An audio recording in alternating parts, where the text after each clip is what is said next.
Gaza without Hey guys, my dad is delivering a remark on the Middle East, and I provides a I better think it's future about for Israel. Let's Israelis listen. and Palestinians alike. Now, after intensive diplomacy carried out by my team, my many conversations with leaders of Israel, Qatar, and Egypt, and other Middle Eastern countries, Israel has offered a comprehensive new proposal. It's a roadmap to an enduring ceasefire and the release of all hostages. This proposal has been transmitted by Qatar to Hamas. Today, I want to lay out its terms for the American citizens and for the world. This new proposal has three phases. The first phase would last for 6 weeks. Here's what it would include: a full and complete ceasefire, a withdrawal of Israeli forces from all populated areas of Gaza, release of a number of hostages, including women, the elderly, the wounded, in exchange for the release of hundreds of Palestinian prisoners. There are American hostages who would be released at this stage, and we want them home. Additional, some remains of hostages who have been killed would be returned to their families, bringing some degree of closure to that terrible grief. Palestinians, civilians, would return to their homes and neighborhoods in all areas of Gaza, including in the north. Humanitarian assistance would surge, with 600 trucks carrying aid into Gaza every single day. With the ceasefire, that aid could be safely and effectively distributed to all who need it. Hundreds of thousands of temporary shelters, including housing units, would be delivered by the international community. All that and more would begin immediately. During the 6 weeks of phase one, Israel and Hamas would negotiate the necessary arrangements to get to phase two, which is a permanent end to hostilities. Now, I'll be straight with you. There are a number of details to negotiate to move from phase one to phase two. Israel will want to make sure its interests are protected. But the proposal says if the negotiations take longer than 6 weeks from phase one, the ceasefire will still continue as long as negotiations continue. In the United States, Egypt, and Qatar would work to ensure negotiations keep going. All agreements, until all the agreements are reached and phase two is able to begin. Then phase two would be an exchange for the release of all remaining living hostages, including male soldiers. Israeli forces would withdraw from Gaza, and as long as Hamas lives up to its commitments, a temporary ceasefire would become, in the words of the Israeli proposal, the cessation of hostilities permanently. End of quote. Cessation of hostilities permanently. Finally, in phase three, a major reconstruction plan for Gaza would commence, and any final remains of hostages who've been killed would be returned to their families. That's the offer that's now on the table, and what we've been asking for. It's what we need. The people of Israel should know they can make this offer without any further risk to their own security because they've devastated Hamas forces over the past 8 months. At this point, Hamas no longer is capable of carrying out another October 7th.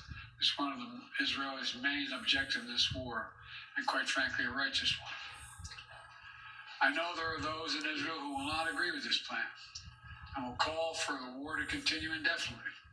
Some are even in the government coalition, and they've made it clear they want to occupy Gaza, they want to keep fighting for years, and the hostages are not a priority to them.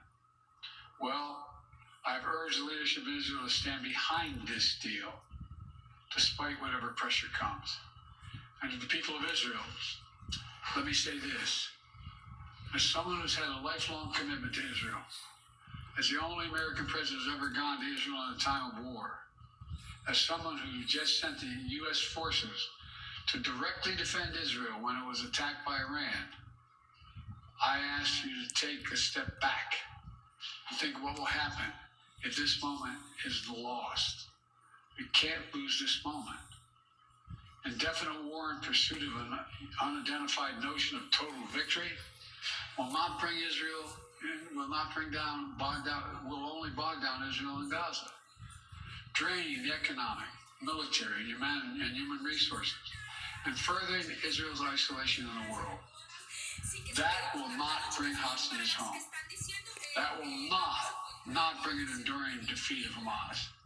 That will not bring Israel lasting security. But a comprehensive approach that starts with this deal will bring hostages home and will lead to more secure Israel. And once a ceasefire and hostage deal is concluded, it unlocks the possibility of a great deal more progress, including calm along Israel's northern border with Lebanon. The United States will help forge a diplomatic resolution, one that ensures Israel's security and allows people to safely return to their homes without fear of being attacked. With the deal, a rebuilding of Gaza will begin. Arab nations and the international community, along with Palestinian and Israeli leaders, to get it done in a manner that does not allow Hamas to rearm. And the United States will work with our partners to rebuild homes, schools, and hospitals in Gaza, to help repair communities that were destroyed in the chaos of war.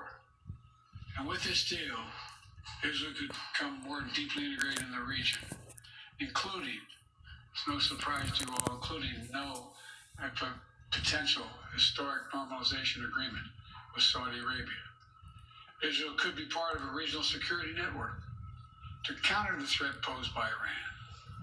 All this progress would make Israel more secure, with Israeli families no longer living in the shadow of a terrorist attack.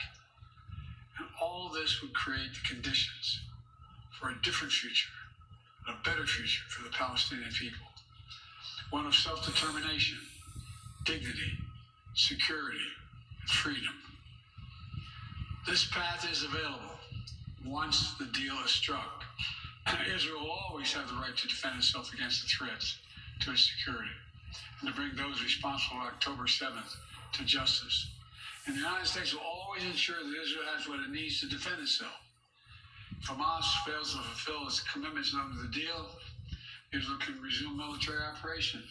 But Egypt and Qatar have assured me, and they are continuing to work to ensure that Hamas doesn't do that.